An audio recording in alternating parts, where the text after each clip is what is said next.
chưa? Thấy chưa? Thấy chưa? Sao? Bạn ấy muốn phỏng vấn em đấy. Phỏng vấn đi.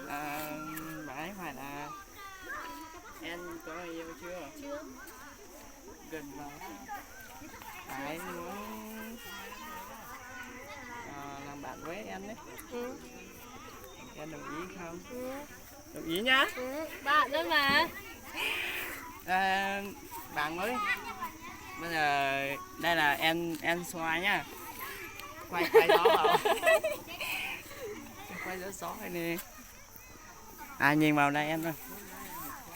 Hello, xin chào. Xin giới thiệu với bạn, đây là em Xoa. Em năm nay bao nhiêu tuổi? Gần 18 tuổi.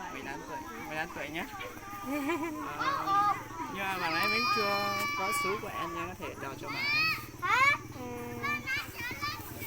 số điện thoại. Nếu như bạn ấy muốn có thì tự xin nhé. Xin á, nhưng mà làm thế nào để bạn ấy có thể liên hệ với em được? Có thể trên Facebook chẳng hạn. Nhờ Facebook em là gì? Là Nhật Xoa. Bạn nhớ Facebook nhờ Xoa rồi nhé. Bạn này năm nay học lớp mấy? Năm nay đang học 12. 12 à? Năm nay được học sinh giỏi. Không, học sinh yếu thương. Ôi giời, khiêm tốn. Học sinh yếu thương. Vâng, xin chào bạn nhé. Có gì thì bạn cứ alo cho mình, hoặc là có thể kết bạn trực tiếp cho anh đấy. Khi nào có khi để có duyên. Cũng cảm ơn em Xoa nhé. Bye bye.